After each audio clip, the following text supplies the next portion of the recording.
안녕하세요. 인공신경망을 발표하게 된 20번 손영준. 저는 심슨의 역사를 발표하게 된 31번 정승입니다.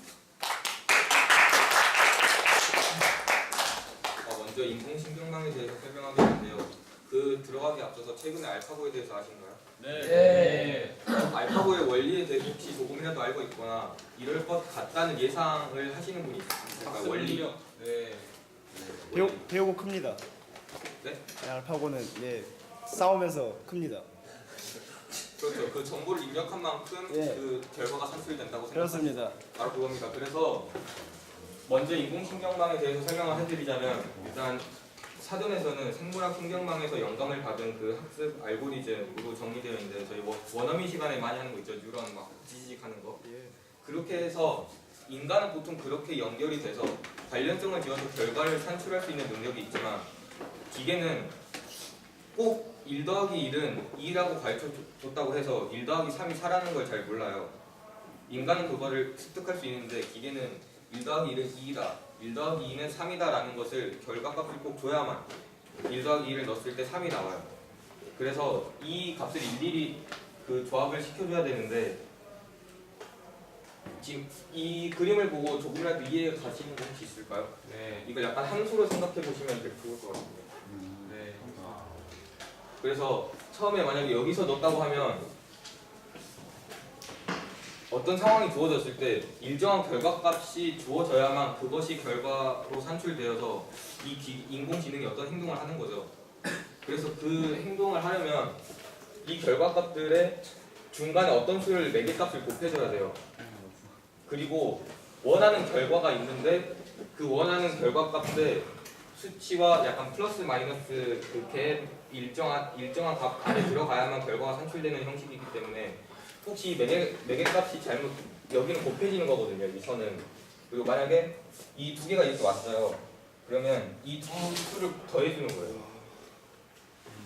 이해되시죠? 예. 그래서 만약에 이 매개값에 근접한 값이 하나도 없었다 라고 하면은 다시 처음부터나 아니면 기계가 잘못됐다고 하는 생각부터 다시 산출해야 돼요. 그래서 기계는 그 정보를 입력하는 데 시간이 오래 걸려요. 좀 더 자세하게 설명해 보자면,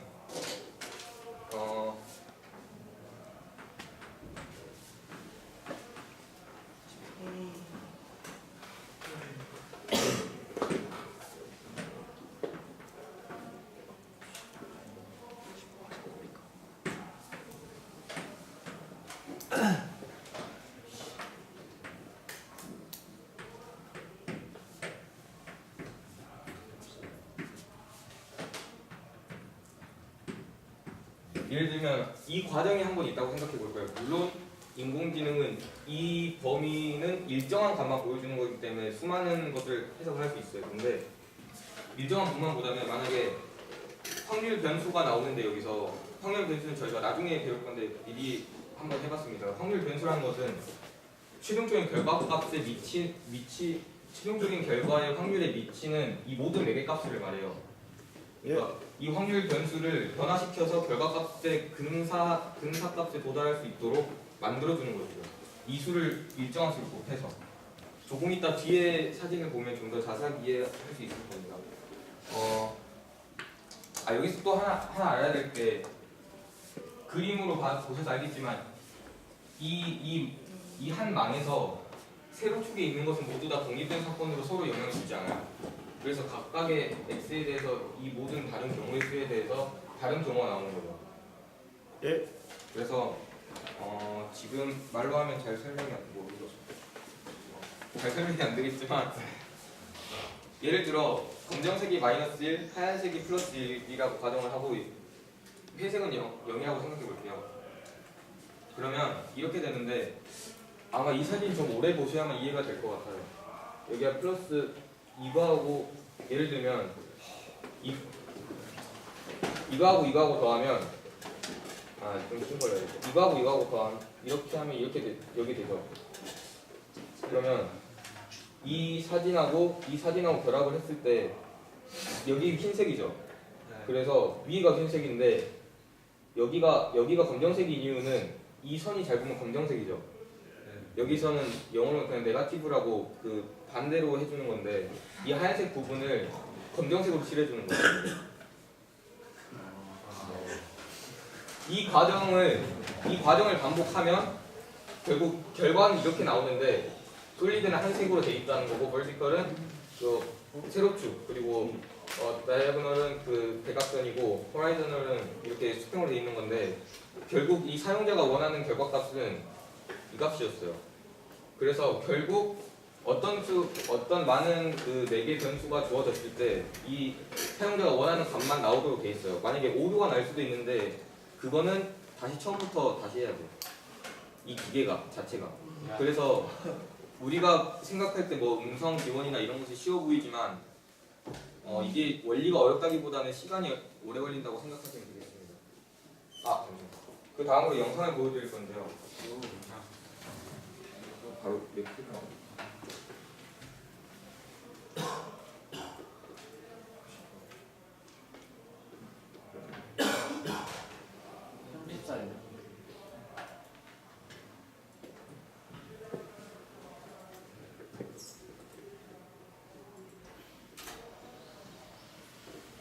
Welcome back, Zeppelin here. 5분? You're watching a skilled player play Super Mario World, but this player in boxes is called a neural network. It's a 지금 잘 simple 보면 mathematical 기기가 model 자체적으로 for 이렇게 how 해석을 하고 brain 있는 moves. 거예요. 보면 사람과 다르게 다 움직이고 있죠. With enough 처음에는 computational power, a neural network could come close to simulating neural networks for you. This structure of colorblind. 처음에는 기계도 결과값에 따라서 어떻게 작용할지 몰라서 일단 키를 막 눌러봐요. 저희도 그렇지 않습니까? 그래서 만약에 키의 기능을 잘 모른다고 생각했을 때 이렇잖아요. 그래서 정확한 거. 지금 사용자가 입력한 것은 하얀색은 갈 수 있는 부분, 검정색이 닿으면 불가능한 부분으로 인식되고 있는데 결국 지금 스테이지 1 같은데 아마 이게 결국 결과값은 뭐냐면 이 스테이지를 종료하는 거니까 최대한 멀리 가야 돼요. 그래서 개사기다. 이 시간이 굉장히 오래 걸려요. 기계는 어떻게 보면 인간이 하기 귀찮은 것을 기계한테 시킨다고 봐도 무관할 것 같습니다. 결국은 이렇게 계속 반복을 해서 결과값에 가까이 이렇게 가는 거예요. 근데 여기서 제너레이션이라는 표현을 봐서 이게 32시간이 아니고 32분도 아닌 세대예요. 32세대라는 것은 어떤 행위를 32번 반복했다는 건데 이 한 세대가 1000만 번일 경우 이 선들이 다 1000만 번일 경우 3억 2천 번을 한 거예요. 예. 한 세대가 1000만 번이라고 하면 그렇기 때문에 기계는 사람에 비해서 습득 시간이 오래 걸린다고 할 수 있습니다. 네, 그래서 결국 결과적으로 인공지능은 경험적인 통계를 바탕으로 그 가까운 값들, 그 결과값에 가까운 값들을 조합하여서 그 최종적인 결과값을 나타냅니다. 그렇기 때문에 이과로서 좀 더 여러분께 새로운 정보를 알려드리고 싶었습니다. 감사합니다.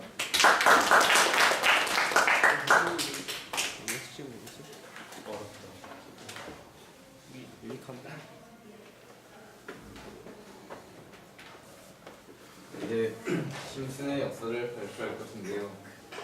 어느 대학교에서 신입생의 그 합격률을 여자랑 남자랑 비교했는데 여자가 남학생보다 더 낮다는 걸 발견했어요. 근데 각 과를 보면은 여학생이 남학생보다 합격률이 다 높은 거예요. 그래서 계산 착오가 있을 거라 생각했는데 맨 처음에는 여학생의 한 특정한 과가 남학생보다 합격률이 현저하게 낮을 거라 생각했지만 모든 과가 여자의 합격률이 다 높았어요.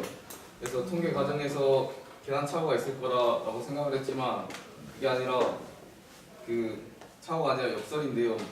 지금 예를 들어서 A학과를 보면요, 여학생이 남학생보다 합격률이 더 높아요. B과도 지금 여학생이 남학생보다 합격률이 높은데 전체를 보면요, 남학생이 더 높아요. 지금 이거는 90명이고 이건 100명으로 조사한 거기 때문에 지금 그 지원자 수가 다르거든요. 그래서 이와 같은 상황이 나타났을 때 사람들은요, 지원자 수 혹은 비중을 고려하지 않아서 이런 상황이 났으니까 만약에 우리가 어떤 상황에 처해서 비율을 고려할 때 평균을 다 잘 보고 그 이게 동일한 조건에서 비율을 구한 것인가를 생각을 해서 우리가 더 잘할 수 있는 걸 골라야 돼요. 그래서 우리가 심슨의 역설에 빠지지 않도록 잘했으면 좋겠습니다. 감사합니다.